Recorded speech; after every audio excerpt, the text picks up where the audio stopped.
Hello dear student, आज हम लोग material cost control and valuation में एक और टॉपिक है उसको कवर करेंगे जिसका नाम है ईओक्यू इकोनॉमिक ऑर्डर क्वांटिटी। बच्चे ये बहुत ही इंपॉर्टेंट है, चाहे वो पाटलिपुत्र यूनिवर्सिटी हो, चाहे पटना यूनिवर्सिटी, चाहे वो बिहार की किसी भी यूनिवर्सिटी में, उसके लिए टॉपिक बहुत ही इंपॉर्टेंट है। ये अक्सर देखने मिलता है, इससे क्वेश्चन आता है। तो बच्चे हम लोग इसका फॉर्मूला को सीखेंगे और इससे क्वेश्चन, इससे रिलेटेड क्वेश्चन को भी सीखेंगे। बच्चे आज हम लोग स्टार्ट करते ईओक्यू। इसका फुल फॉर्म होता है इकोनॉमिक ऑर्डर क्वांटिटी। जरा हम लोग इकोनॉमिक ऑर्डर क्वांटिटी के बारे में जानते हैं कि इकोनॉमिक ऑर्डर क्वांटिटी होता क्या है। इसका डेफिनेशन जरा हम लोग देख लें। डेफिनेशन कि इकोनॉमिक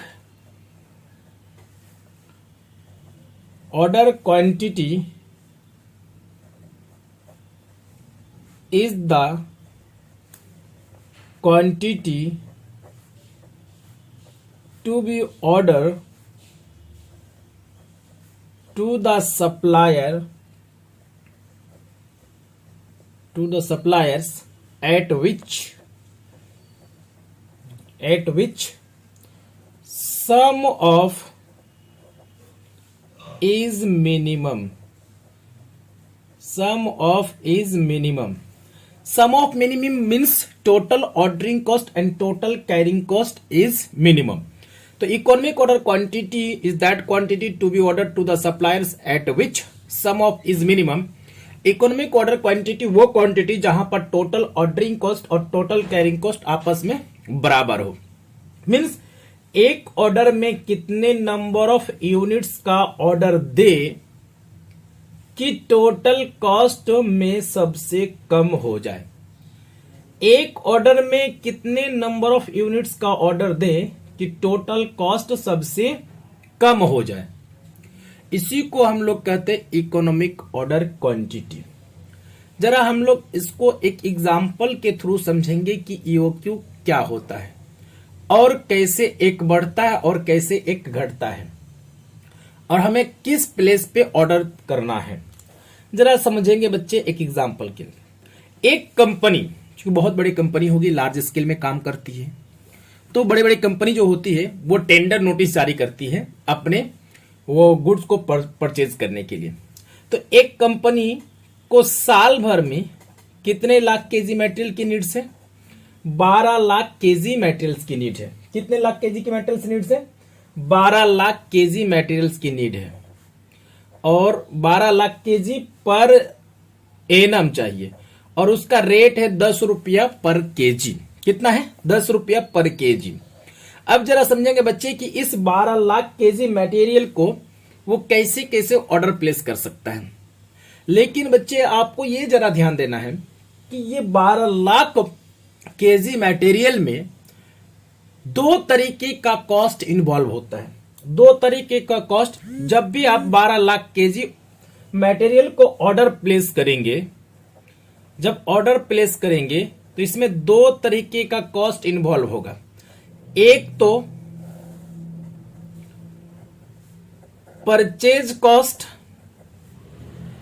जो कि फिक्स होता है और दूसरा इसको हम लोग या तो एसोसिएटेड कॉस्ट या रिलेटेड कॉस्ट कहते हैं। दूसरा कौन सा होगा बच्चे? एसोसिएटेड कॉस्ट या इसी का नाम है रिलेटेड कॉस्ट। जब आप 12 लाख केजी मटेरियल को कहीं से भी मंगवाएं, उसका रेट 10 रुपया पर केजी है, तो परचेज कॉस्ट तो फिक्स्ड होगा। क्या होगा? परचेज कॉस्ट फिक्स्ड होगा। साथ ही साथ उसमें दो एसोसिएटेड कॉस्ट जुड़ जाएगा। एसोसिएटेड कॉस्ट का मतलब, अब जब 12 लाख केजी मटेरियल मान लेते हैं, अब बिहार में है, अगर मुंबई से मंगवा रहे हैं तो आप ऑर्डर प्लेस करेंगे तो ऑर्डर प्लेस का खर्च आएगा कि नहीं आएगा? ऑर्डरिंग खर्च आएगा। दूसरा आपको क्या आएगा कि आप जब ला लेंगे तो कैरिंग कॉस्ट आएगा। तो मटेरियल को एक तो परचेज कॉस्ट तो फिक्स्ड है, लेकिन एसोसिएटेड यानी रिलेटेड कॉस्ट दो है। तो रिलेटेड कॉस्ट कौन कौन सा दो है सर? एक है आपका ऑर्डरिंग कॉस्ट। बच्चे दूसरा है आपका ऑर्डरिंग कॉस्ट के अलावा दूसरा है आपका कैरिंग कॉस्ट। क्या हो गया? Carrying cost. ये दो तरह का कॉस्ट इन्वॉल्व और होता है। यानी परचेज कॉस्ट अगर 10 रुपया पर केजी है तो 10 रुपया तो फिक्स्ड है, लेकिन उसके अलावा आपको ऑर्डर प्लेस करने का खर्च होगा। जब ऑर्डर प्लेस करेंगे, जैसे मतलब मेलिंग कॉस्ट हो गया, बैंक प्रोसेसिंग चार्ज वगैरह हो गया, ठीक है, तो आपका ट्रक का भाड़ा वगैरह हो गया, तो ये सब क्या है? ऑर्डरिंग कॉस्ट की बात हो रही है। तो जरा सा समझेंगे हम लोग, ऑर्डर का साइज समझते हैं कि कैसे कैसे। एक ऑर्डरिंग कॉस्ट होगा, दूसरा कैरिंग कॉस्ट। लेकिन ऑर्डरिंग कॉस्ट और कैरिंग कॉस्ट में हम कहें तो दोनों में इनवर्स रिलेशन है। इनवर्स मतलब एक बढ़ेगा तो दूसरा घटेगा, दूसरा बढ़ेगा तो पहला घटेगा। अगर ऑर्डरिंग कॉस्ट बढ़े तो कैरिंग कॉस्ट घटेगा, कैरिंग कॉस्ट बढ़े तो ऑर्डरिंग कॉस्ट घटेगा। वो कैसे? जरा हम लोग एक एग्जांपल के थ्रू समझते हैं। बच्ची, मुझे कितना चाहिए? एक साल में एक कंपनी को 12 लाख केजी मटेरियल चाहिए। तो ये कंपनी क्या कर सकती है? इस 12 लाख केजी को मंगवाने का तरीका हो सकता है कि 1 लाख का अगर ऑर्डर प्लेस करे तो 1 लाख का ऑर्डर प्लेस करेगा तो साल भर में कितना बार उसको मंगवाना पड़ेगा? चूंकि पूरे साल में 12 लाख केजी मटेरियल चाहिए। अगर 1 लाख का ऑर्डर प्लेस करेगा तो 12 बार उनको मंगवाना पड़ेगा, 12 बार मंगवाना पड़ेगा। अगर मान लेते हैं वो 3 लाख का ऑर्डर प्लेस करे तो कितना बार मंगवाना पड़ेगा? 4 बार। अगर वो 4 लाख का ऑर्डर प्लेस करे तो कितना बार मंगवाना पड़ेगा? 3 बार। अगर वो 6 लाख का ऑर्डर प्लेस करे तो कितना बार मंगवाना पड़ेगा? 2 बार। अगर वो 12 लाख केजी एक ही बार में मंगवाए तो कितना बार मंगवाना पड़ेगा? 1 बार। लेकिन एक चीज आप लोग और समझिएगा। अच्छा बताइए, 1 लाख केजी मटेरियल अगर एक बार में मंगवाते हैं तो 12 बार मंगवाना पड़ेगा। बच्चे आप जरा समझिए कि एक गोडाउन में 1 लाख केजी मटेरियल चाहिए, तो जैसे मान लेते कि एक गोडाउन का कैपेसिटी जो है मेरा, एक गोडाउन का कैपेसिटी मान लिए कि वो 1 लाख केजी मटेरियल का है, ठीक है। अगर आप एक बार मंगवाएंगे तो कितने गोडाउन की जरूरत होगी? 1 लाख केजी मटेरियल मंगवाएंगे तो कितने गोडाउन की जरूरत होगी? 1 गोडाउन की। तो 1 गोडाउन का रेंट जाएगा। क्या जाएगा बच्चे? 1 गोडाउन का रेंट जाएगा, 1 गोडाउन का इंश्योरेंस कराना पड़ेगा, और 1 गोडाउन की देखरेख करने के लिए 1 वॉचमैन की नीड्स होगी। तो कैरिंग कॉस्ट, ऑर्डरिंग कॉस्ट यहां पे बढ़ रहा है, लेकिन कैरिंग कॉस्ट घट रहा है। क्यों? क्योंकि 1 लाख केजी का कैपेसिटी और 1 लाख केजी मंगवा रहे हैं, तो 1 लाख केजी का ही देखरेख का खर्चा पड़ेगा। लेकिन अगर आप ऑर्डर का साइज बढ़ा देते हैं, अगर 1 लाख के बजाय आप ऑर्डर कितना प्लेस करें? 3 लाख का प्लेस करें, तो नंबर ऑफ ऑर्डर्स तो घट जा रहा है, लेकिन कैरिंग कॉस्ट बढ़ जा रहा है। कैरिंग कॉस्ट क्या हो रहा है बच्चे? बढ़ रहा है। कैसे? क्योंकि पहले आपको 1 लाख केजी मटेरियल को रख रखाव के लिए 1 गोडाउन की जरूरत हो रही थी। अब 3 लाख केजी के मटेरियल के रख रखाव के लिए आपको कितने गोडाउन की जरूरत होगी? 3 गोडाउन की जरूरत होगी। 3 गोडाउन का रेंट जाएगा, 3 गोडाउन का इंश्योरेंस का खर्च जाएगा, 3 गोडाउन का वॉचमैन की जरूरत होगी। तो ये कैरिंग कॉस्ट क्या हो रहा? बढ़ रहा। बढ़ रहा या नहीं बढ़ रहा? क्योंकि 3 बार आपको 3 गोडाउन के लिए वॉचमैन, 3 गोडाउन का रेंट जाएगा। दूसरी बात है बच्चे कि पैसे कितने फंस रहे थे? 1 लाख केजी मटेरियल पे पैसा फंस रहा था। पैसा अपना है तो ठीक है, पराया है तो आप लोन लेके अगर लेके आए होंगे तो इंटरेस्ट देना पड़ेगा। अब 3 लाख केजी मटेरियल लाएंगे तो 3 लाख केजी में रुपया फंसेगा, तो इंटरेस्ट जाएगा कि नहीं जाएगा सर?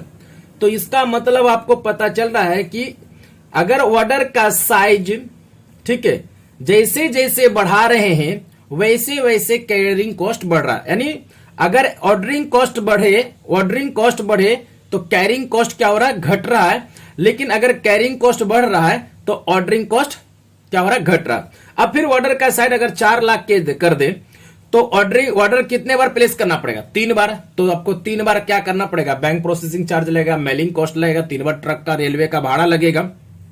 लेकिन कैरिंग कॉस्ट क्या हो जाएगा बच्चे? बढ़ जाएगा। क्योंकि अब आपको कितना, पहले 3 गोडाउन लग रहा था, अब कितने गोडाउन लगेगा? 4 गोडाउन। उसी तरह से 6 का अगर लाख प्लेस करेंगे तो 6 गोडाउन चाहिए, 6 वॉचमैन चाहिए, 6 गोडाउन का रेंट जाएगा, 6 गोडाउन का इंश्योरेंस जाएगा। तो बोला गया कि एक बढ़ रही है तो दूसरा घट रही है, दूसरा बढ़ रही है तो पहला घट रही है, तो बोला कि हम लोग ऑर्डर वहां प्लेस नहीं करेंगे। तो बोला ना हम लोग 1 लाख केजी का ऑर्डर प्लेस करेंगे, ना ही 2 लाख का, ना ही 4 लाख का, ना ही 3 लाख का, ना ही 5 लाख का, ना ही 6 लाख का।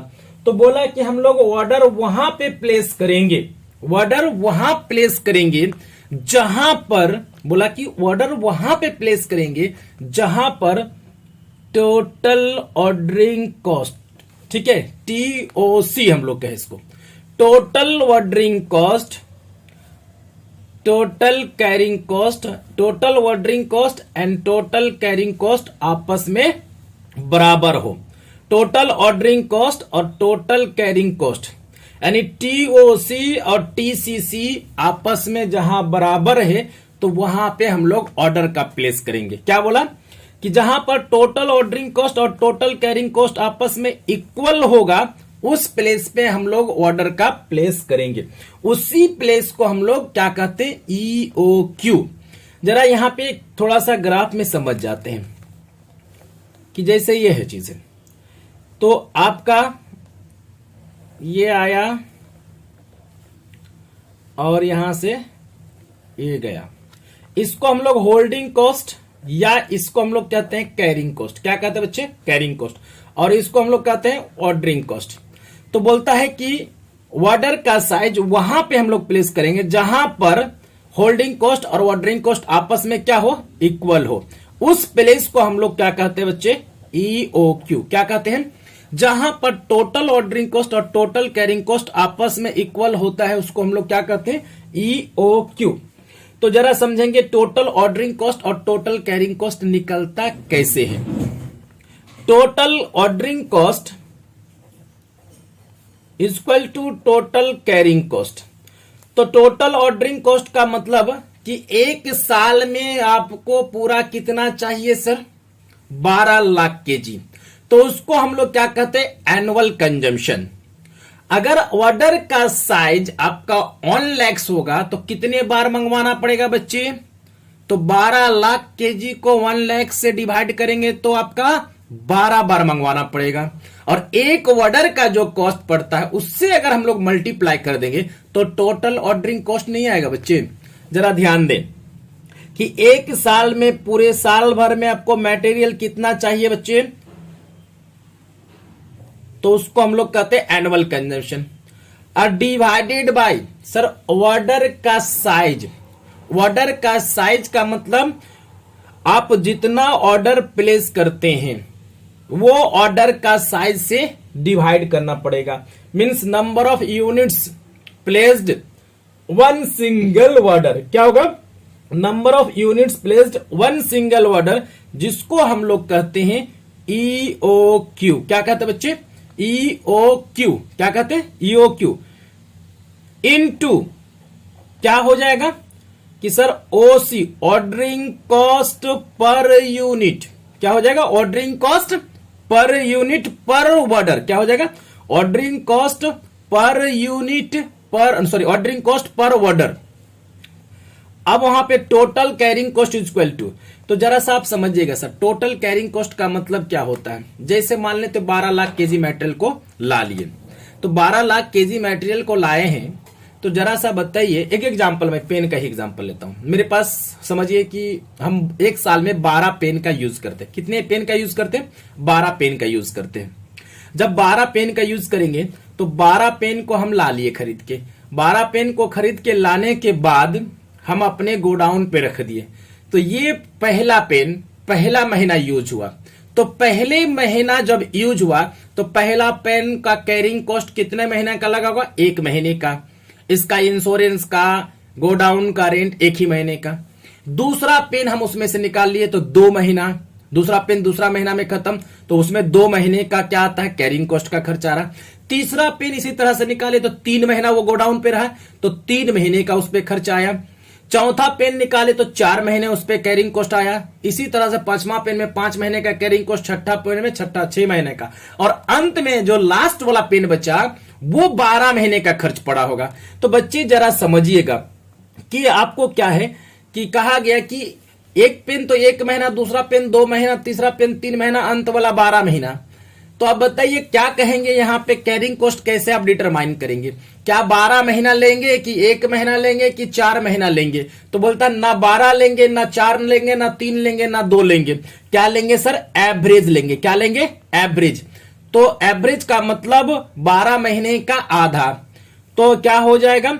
Total carrying cost is equal to half of, क्या होगा sir? EOQ into carrying cost per unit per annum. क्या होता है? Carrying cost per unit per annum.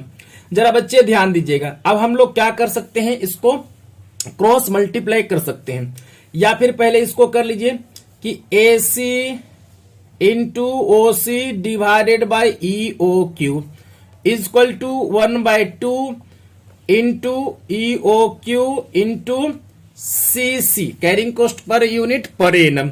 अब हम लोग क्रॉस मल्टीप्लाई कर लीजिए, तो क्रॉस मल्टीप्लाई कीजिएगा तो यहां पे क्या हो जाएगा? 2 into AC into OC is equal to, अब ये गुना होगा तो क्या हो जाएगा? EOQ का स्क्वायर इंटू CC, क्या हो जाएगा? Into CC। अब जरा बच्चे ध्यान दीजिएगा कि EOQ को वहीं पे हम रख दिए, तो 2 into AC into OC by बाय C is equal to EOQ का स्क्वायर।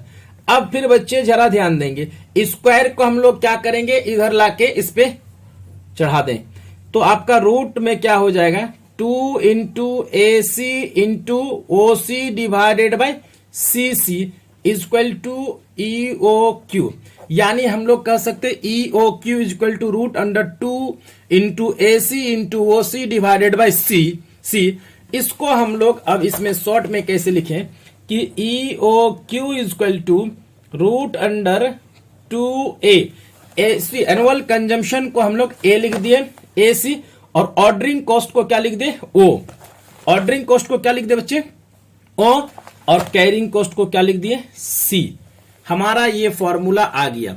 नॉर्मली आप लोग को बुक में जो आपका लेवल का है वो तो सिर्फ normally EOQ equal to root under 2AO divided by C काफी हो जाता है, बट ये फॉर्मूला लिखने का तरीका अलग है, ऑथर टू ऑथर वेरी कर सकता है। कोई 2AB डिवाइडेड बाई C लिख सकता है, 2DO डिवाइडेड बाई C। तो लिखने का तरीका सर अलग हो सकता है, क्योंकि एनुअल कंजम्पशन को एनुअल डिमांड कह सकते हैं या एनुअल रिक्वायरमेंट कह सकते हैं।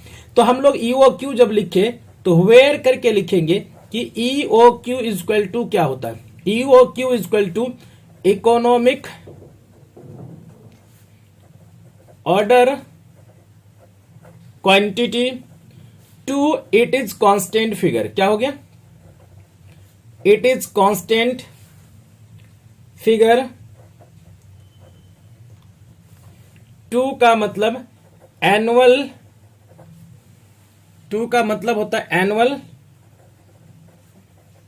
कंजम्पशन, या इसको हम लोग कहते हैं एनुअल डिमांड, या इसको हम लोग कहते हैं annual requirement,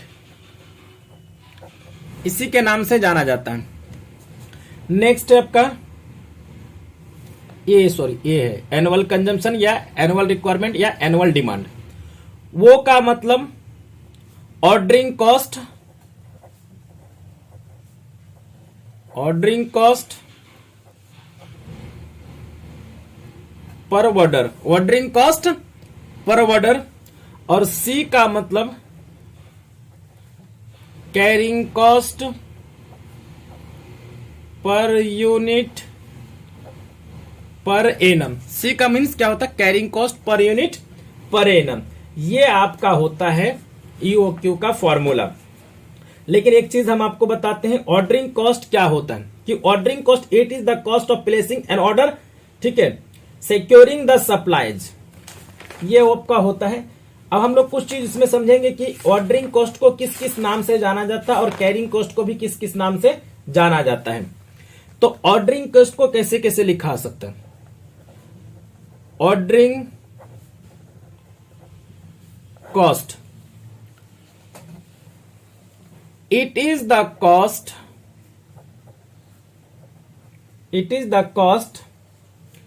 incurred, it is the cost incurred from the storage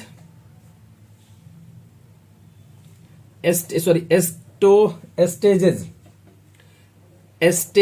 of placing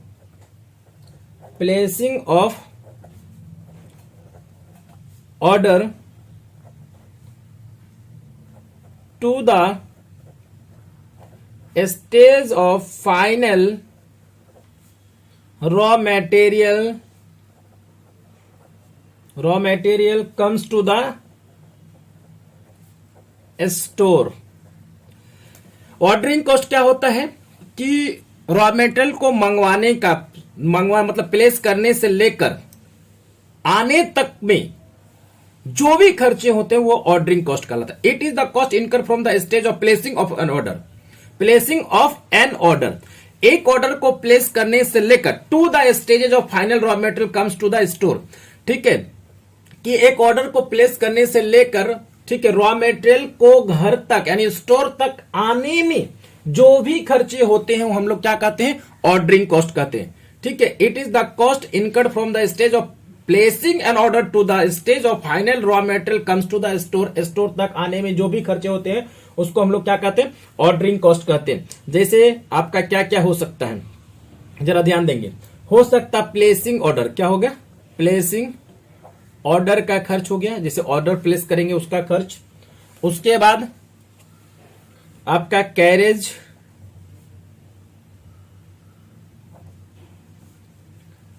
cartridge, carriage cost या cartage cost, transportation cost, loading and unloading, loading and unloading cost, loading unloading cost या holding cost,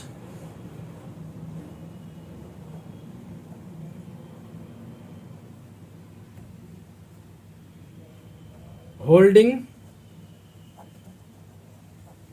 cost या insurance cost या कोई भी तरह का taxes वगैरह। Ordering cost per order is taken representative. Ordering cost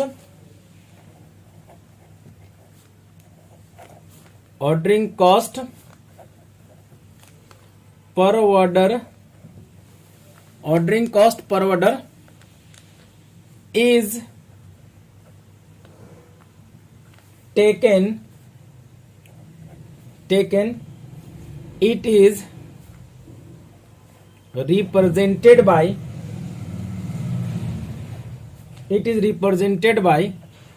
इसको हम लोग रिप्रेजेंट करते हैं ओ से, किससे, इंडिकेट, या इट इज इंडिकेटेड बाय ओ। अब नेक्स्ट होता है कैरिंग कॉस्ट की बात कर रहे हैं। कैरिंग कॉस्ट की बात करते हैं। The cost which is incurred, the cost which is incurred during holding the raw material, during holding the raw material, during holding the raw material at a store is said to be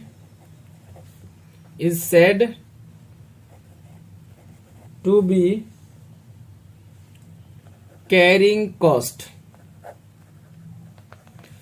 and the cost which is incurred during the holding the raw material at a store is said to be carrying cost। Storage में carrying करने का मतलब holding करने का, raw material में जो भी खर्चे आते हैं उसको हम लोग क्या कहते हैं, कैरिंग कॉस्ट। रॉ मेटेरियल को स्टोरेज में कैरिंग करने का जो भी खर्च आता है उसको हम लोग क्या कहते हैं, कैरिंग कॉस्ट कहते हैं। जैसे क्या क्या आएगा, these are carrying cost, these are, तो दीज आर क्या कह सकते हैं, दीज आर क्या क्या है, तो दीज आर में सबसे पहला हो सकता है स्टोर रेंट, यानी इसको हम लोग कह सकते हैं गो डाउन। क्या कह सकते हैं? Go down rent. क्या हो जाएगा बच्चे? गो डाउन का रेंट। अब वहां पे कोई एक स्टाफ रखे हैं तो स्टोरमैन का सैलरी हो जाएगा स्टोरमैन सैलरी, या इसको हम लोग कह सकते हैं वॉचमैन, WATCH, वॉचमैन सैलरी। अब ऑफ गोडाउन पे जो है आपका लाइटिंग हीटिंग वगैरह लगा होगा, heating expenses, heating and lighting expenses. उसके बाद उस गोडाउन का इंश्योरेंस होगा तो इंश्योरेंस का खर्चे, ठीक है, इंश्योरेंस का खर्चे। अब उसके बाद जो गोडाउन पे मटेरियल रखा हुआ है उस पे जो इंटरेस्ट लग रहा है तो वो भी क्या हो जाएगा? कैरिंग कॉस्ट में ही आ जाएगा। अगर आपका इंटरेस्ट वगैरह कुछ भी होगा तो वो भी किस में आ जाएगा बच्चे? कैरिंग कॉस्ट में ही आएगा। ठीक है, द करेंट, आपको ये तो समझ में आ गया। इसको अब हम लोग कैरिंग कॉस्ट को इंडिकेट करते, इट इज इंडिकेटेड या इट इज रिप्रेजेंटेड, ठीक है, किससे? इट इज रिप्रेजेंटेड बाय सी से। हम लोग इट इज रिप्रेजेंटेड बाय सी, इसको हम लोग किससे रिप्रेजेंट करते हैं? सी से। इट इज रिप्रेजेंटेड बाय सी, इसको हम लोग किससे रिप्रेजेंट करते हैं बच्चे? सी से रिप्रेजेंट करते हैं। तो हम लोग का ये इसका कहानी थ्योरी का हो गया। अब हम लोग क्वेश्चन की ओर बढ़ेंगे। ठीक है, तो नेक्स्ट लेक्चर में क्वेश्चन की ओर बढ़ेंगे।